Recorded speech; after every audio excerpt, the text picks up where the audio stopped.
Зодия Стрелец обхваща периода от 22 ноември до 21 декември. Планета управител Юпитер, езотеричен управител Земя, владение бедрата, ключови и положителни прояви са търсещият истината, вдъхновение, ентусиазъм, изобилна жизненост, жизнерадостен, великодушен, прям, учител, лечител, философ, отрицателни прояви, разточителство, хвърля се безразборно в различни посоки, прекалява в удоволствия, забавления и наслаждения, грамогласен дърдорко, недодялан груб, преувеличава, налага себе си, диктатор. Стрелец е огнен подвижен знак. Ентусиазмът и вдъхновението присъщи на огнения елемент, тук са обърнати навън и насочени така, че да променя света и да го направят по-добър. В огнения тригон стрелец заема мястото на генерала, изработва стратегията и даваш команди за изпълнение, докато Овена е воин, който изнася битката на плешите си и е готов да умре за една идея. А лъвът е кралят, чийто суверенитет трябва да остане запазен. Глифтът на стрелец е стрелата, насочена нагоре върху опънатата тетива на лъка. Символизира човешкия ум, търсещ истината. Обърнат надолу, глифтът представлява горната част на бедрата и таза. В физическото тяло този знак управлява бедрата и тазобедрените стави, най-мощните структури на скелета, които определят начина, по който се придвижваме в физическия свят и енергията, с който го правим.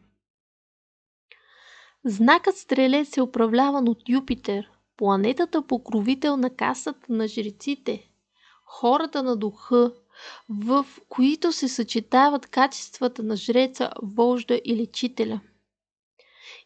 И все пак, кентавърът, който е другият символ на този знак, има горна човешка половина и долна животинска природа, в която инстинктите са много силни.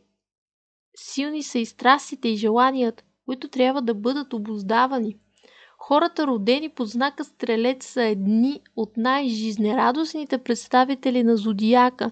Където и да се появят около тях, живота започва да ври и кипи. Една от двете натури има превес и ако това е физическият човек, те са отдадени на спорт, физически занимания, високи скорости. Животът им е низ от развлечения, голяи, любовни връзки. Младежкият им огън е жив, дори и в напреднала възраст. Известно е, че хората със слънце или асцендент в Стрелец или имат няколко брака, или остават неженени и неомъжени. Това обаче е по-скоро израз на дълбоко вкорененото им свободолюбие, което прави за тях тежки оковите на ежедневните брачни задължения. Когато преобладава философската им природа, тя ги кара да търсят смисъла и истината, скрити под повърхността на живота. Стрелец е търсещия истината. Стрелата, насочена към небето, представя човешката мисъл, насочена нагоре към висшата реалност. Неуморно дирещата природа на стрелеца поддържа в него любознателност или дълбок научен интерес, според нивото на съзнанието му към всички области на живота. Стрелец има силно вродено религиозно чувство, когато то не е осъзнато, може да се изроди в отрицание и безконечни спорове, желание да му бъде доказано. Празно философстване. Така той се стреми да замести нещо, което не желае или не може да види в душата си. Силният копнеж по осъзнаване на връзката с Бога и духовния свят. Ентусиазмът е много характерно качество на стрелеца. Той готов да се захване и с най-невъзможните задачи, ако го вдъхновяват достатъчно. Този ентусиазъм и вярата в божествената намеса, в добрата съдба или в собствените сили, според нивото на съзнание, му помагат да се справи там, където другите не успяват. Стрелец е известен и с друго свое качество – острия си и прям език. Стрелците имат таланта да удрят право в целта и много пъти несъзнателно закачат най-болната тема в разговора. Може би от всички астрологични знаци, Скорпион и Стрелец са тези, които най-често биха наранили околните, без да се замислят, но Скорпион го прави, защото смята, че другия трябва да бъде достатъчно силен да понесе истината, докато Стрелец не желае да обиди човека отсреща, а просто казва нещата така както ги мисли. Самият той не е обидчив, не задържа обиди в душата си и очаква същото от другите. Всъщност хората по този знак рядко изслушват внимателно и им липсва обратната връзка. Те трябва да развият умението си да слушат. Родените под знака Стрелец са много убедителни, когато проповядват една идея, защото обикновено застават зад нея с делата и живота си. Те рядко се замислят за последствията от рисковете, които поемат, защото знаят и вярват, че по някакъв начин нещата ще достигнат до благополучен завършек. Запомнила съм едно точно сравнение на двата знака Стрелец и Козирог, коренно различни по своята същност.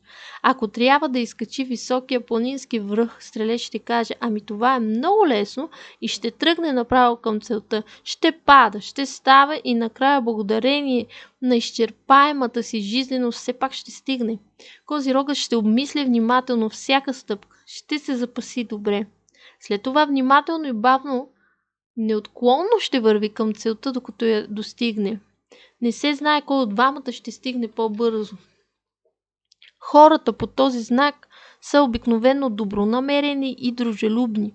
Те умеят да създават приятелства и в тях са много верни, отколкото в любовните връзки. Всъщност и там те не са двулични, но имат тенденцията да се влюбват многократно в живота си.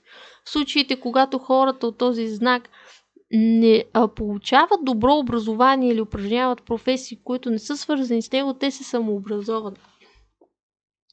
Превръщат живота си в училище, тъй като много уважават образованието и науката. Много характерен за Стрелеца е неговата разнопосочна дейност. Като свой полярен знак Близнаци той рядко се ограничава в определена професия.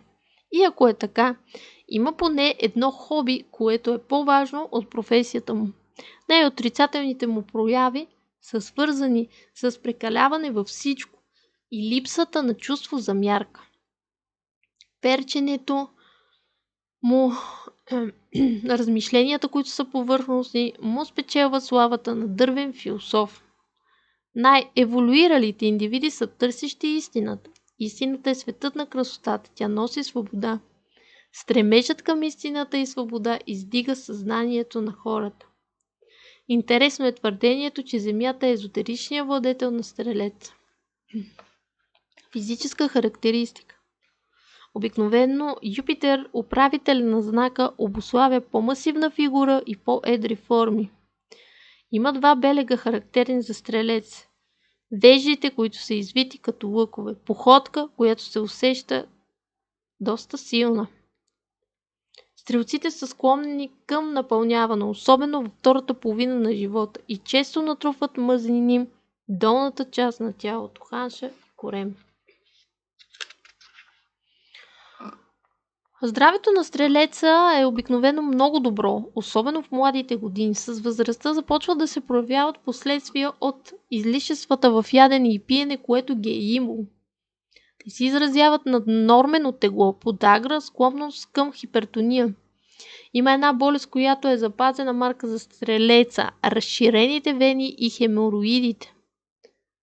Тялото на Стрелеца просто е създадено за физически занимания и спорт. Необходимо им е да развиват добра мускулатура на долните крайници и малкия таз. Поле за реализация.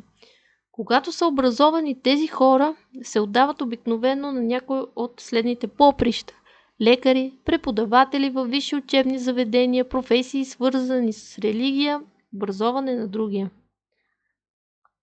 Вероятно урокът, на който хората от този знак могат да научат останалите, е вярата. От своя противоположен знак Близнаците трябва да усвоят внимателните и дипломатичните взаимоотношения.